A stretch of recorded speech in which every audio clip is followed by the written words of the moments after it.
Are you extroverted? You're introverted? Because I find your personality really, really intriguing because I cannot put you in a box, and I think that's part of your magic because you're like a really people kind of guy. I've seen your meetings you made a meeting in Mexico City, Yes, right? yes, I did. And I've seen meetings in Yesterday. other cities.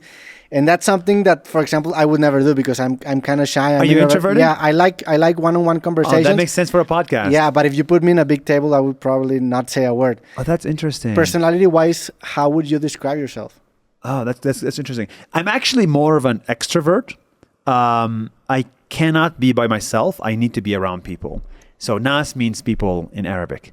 So NAS Daily is people daily. NAS.io, the community platform we launched, is people.io. Is NAS an acronym or a backronym of... It's people in Arabic. Okay, it's people in Arabic. Yeah, so if you go in the Middle East and say NAS, they'll be like, oh, people. Okay. Yeah. You were how long did you live in Israel? 20 years. 20 years. 20 okay. years, So yeah. you speak fluent. What's your native language? So my native language is Arabic. Okay. And then I speak Hebrew as well because I was born and raised in Israel. But I'm Palestinian Israeli. Okay. It's very complicated. And when you went to the U.S., was it hard at the beginning? Like, did you speak fluent English, or did you learn on? I had a bit of an accent in America, but when I was 13, I looked at the world and I realized if you have an accent, it's going to be a little bit more difficult to succeed. If you don't have an accent in English, you can succeed a lot faster. So I decided to not have an accent at age 13. So I started talking to myself and talking to people on the internet and try to become or sound like an American At age 13? at age 13, just so people don't discriminate against me when I'm older. Okay. That was That's a big realization to have at age 13. Yeah, well, all you got to do is just open up the TV and see the person with money speaks good English. The person with no money, has an accent. And you're like, the society is so unfair. It's crazy. And so I didn't want to be punished by society. And that's why I made sure not to have an accent. So when you came to America, you have a really minor accent, like you almost didn't have an accent. Yeah. Wow. Yeah. From practicing since you were 13 English. Yes. So I also made sure, and this is another thing, a lot of maybe the audience here grew up in a village in Mexico or around the world. I also grew up in a village. When you grow up in a village, you immediately realize, shit, I lost the lottery. Yeah. The lottery of life. I lost it.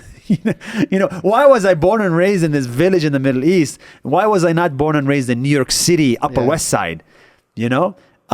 And so because of that, I needed to make sure I make friends outside the village. So because you cannot just live life and believe everything the village tells you. Most villages are wrong.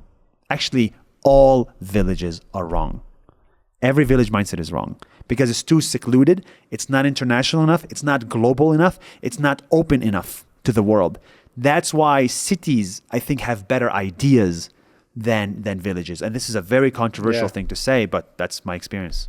Yeah, that has been the effect in the last years of the information era. Yeah. An opening of information and people realizing that there's different ways to live life, and there's not only one way, which is the case for some people who grew up in village. Did you grow up in a village? I grew up in Monterrey and in Mexico. That sounds like a city. Yeah, it's a big city in Mexico, but it's not Mexico City. So in Mexico we have a really centralized government, and in terms of entertainment, the industry is really centralized.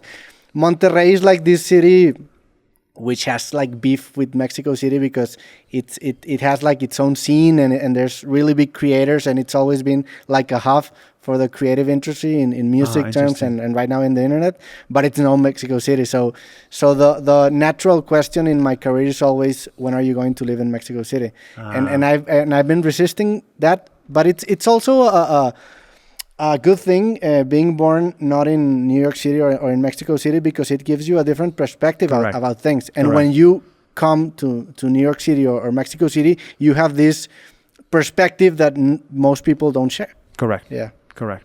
I agree. You agree with that? Yeah, I agree. I would be born and raised in a village again. Yeah. I love having that experience.